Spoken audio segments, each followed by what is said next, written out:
Good morning, everyone, and welcome to episode 47 of SNOWED, the Michael Snow is a Fraud Story.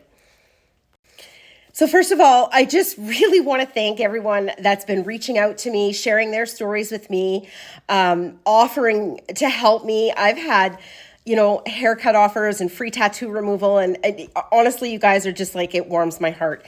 I have had requests to put up an Amazon storefront wish list, and I have done that. And I'm just really trying the basics. I mean, even cat food would let me free up some money, or cat food and dog food would help me to free up some money to do some of the things I need to do for maintenance around my house. Hopefully, chip away at my debt and get a vehicle. I had somebody ask me last night, and it was a very valid question. Do you need money for home maintenance, a vehicle, bills, debt, or are you just needing to get your nails done? Well, valid question. I'll tell you what, the one thing I hung on to through all this was getting my nails done. I guess for me, I felt like I hadn't had a haircut or color in years. I hadn't bought new clothes.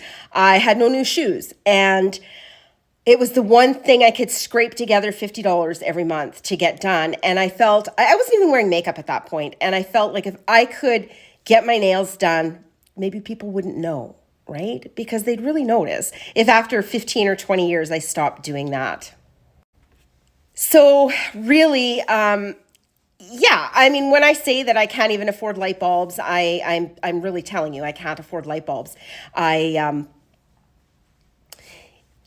still chipping away at debt, and a girlfriend of mine did start a GoFundMe yesterday, and I'm super embarrassed about it. I'm extremely embarrassed. I've never taken help from anybody. And yet here I am, very humbled by the generosity of all of you. All I ever intended was to get my story out so I could stop this man. I am working really hard at trying to get up an Instagram page for my quilts. I've got some of them put up, and I'm having a really hard time linking my quilting page to TikTok. So I am going to just write down on the screen here before the end of the TikTok what the link is. It's Half Yard Quilting is my Instagram name. As well, the GoFundMe is on Facebook, and I will put down my entire name, and if you Google that, I would think it would come up. And I have some more to tell you today. So in my Amazon wish list, I have cat food and dog food, and I know I have had people say to me, why don't you just get rid of the animals? Whew, that's a tough one. I'm not the kind of person that can just drop off an animal I've had for 12 years at the Humane Society. I feel like I've made a commitment to these animals. As much as I wish some days that they would maybe drop dead, I can't speed that up. They need me, and they didn't do anything to deserve this. So I feel like I need to let them live out their life. I'm not the kind of person that can drop them in a farmer's field. That's not fair to them either. And the dog, I never wanted a dog, but here I am. Ruckus is, I am all he knows. And I know that Mr. Snow would have let that dog just be dropped off at some other woman's house and let it be some other woman's problem, because that's the way he rolls. So I do want to show you a comment that I actually blocked and deleted, but I did save the comment. And I am going to 110% guarantee you that came from Mr. Snow. And I will actually show you why I think that. So right here, you can see this user commented, sounds to me like the law would deem you complicit in this fraud against this woman. Those payments towards your mortgage could be considered stemming from ill-begotten gains, and they could seize your home. That's exactly sounds like something Mr. Snow would threaten me with. And I will show you a text message, in fact, where he did threaten me. The other comment was, why didn't this blind woman's family charge him with fraud? And I guess, you know what? That's a question to ask Corey. And I think she's said on her TikToks very clearly that she just wanted to move on with her life. She was done. She did get her money back, so there is that. But she's definitely putting him out there. So here's a snippet of a text message between Mr. Snow and myself. He said, I've not been inactive. I know you sell one thing that was bought with that substantial amount of money. You're an accessory after the fact. If you want to be a bitch and fight with me, go ahead. If you want to work with me, I'll do my best to help and fix this.